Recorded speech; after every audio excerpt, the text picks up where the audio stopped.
where they can hide behind, meaning there would come a point where they have so many conventional missiles, so many drones, and it can inflict so much damage that no one can do anything about their nuclear program. That is what they were trying to do, is put themselves in a place of immunity where the damage they could inflict on the region would be so high that no one can do anything about their nuclear program or their nuclear ambitions. They are producing, by some estimates, over 100 of these missiles a month.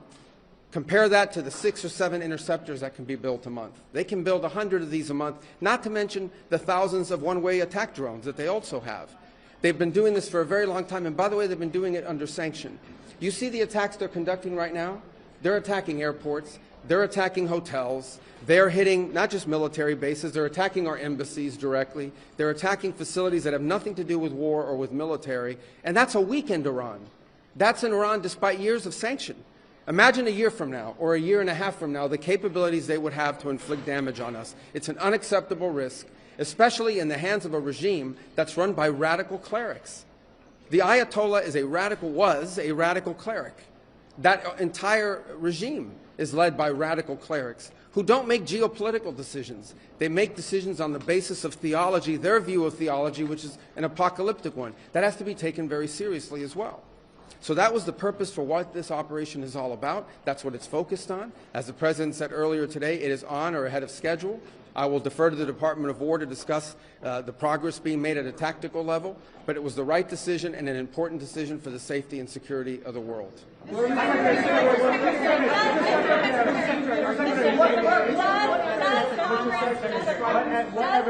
have to weigh in? Does Congress have to weigh in? Is the President declaring war, and does Congress have to weigh in? And was there an imminent threat? Did you tell lawmakers that there was an imminent threat? There absolutely was an imminent threat, and the imminent threat was that we knew that if Iran was attacked, and we believed they would be attacked, that they would immediately come after us. And we were not going to sit there and absorb a blow before we responded, because the Department of War assessed that if we did that, if we waited for them to hit us first after they were attacked, and by someone else, Israel attacked them, they hit us first, and we waited for them to hit us, we would suffer more casualties and more deaths. We went proactively in a defensive way to prevent them from inflicting higher damage. Had we not done so, there would have been hearings on Capitol Hill about how we knew that this was going to happen and we didn't act preemptively to prevent more casualties and more loss of life. The U.S.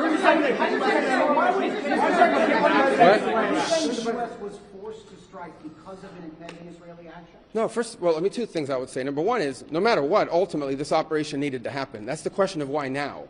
But this operation needed to happen because Iran in about a year or a year and a half would cross the line of immunity, meaning they would have so many short-range missiles, so many drones, that no one could do anything about it because they could hold the whole world hostage. Look at the damage they're doing now. And this is a weakened Iran. Imagine a year from now. So that had to happen. Obviously, we were aware of Israeli intentions and understood what that would mean for us, and we had to be prepared to act as a result of it. But this had to happen no matter what.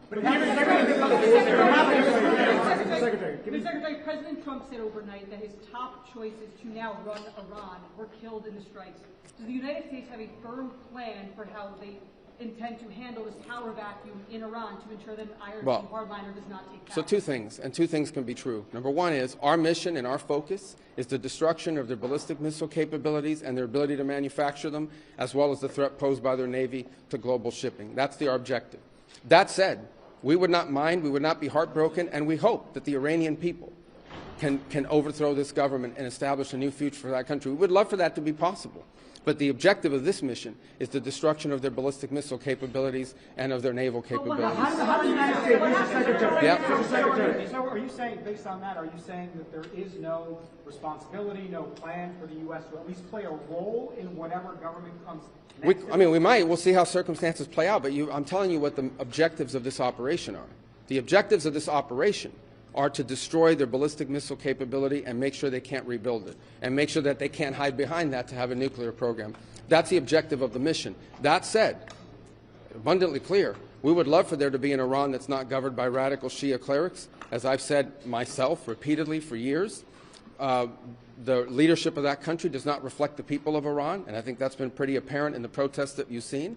If there's something we can do to help them down the road, we'd obviously be open to it, but that's not the objective. The objective of this mission is the destruction of their ballistic missile capability. Regime change has not gone well for the United States. The what now? Regime change has not gone well for the United States. for many, many decades. How do you assure the American public that things will not get worse for the next regime that comes in there and replaces the Well, we would love to see this regime be replaced. And ultimately, as the president has said, he calls... No, but let me finish my answer.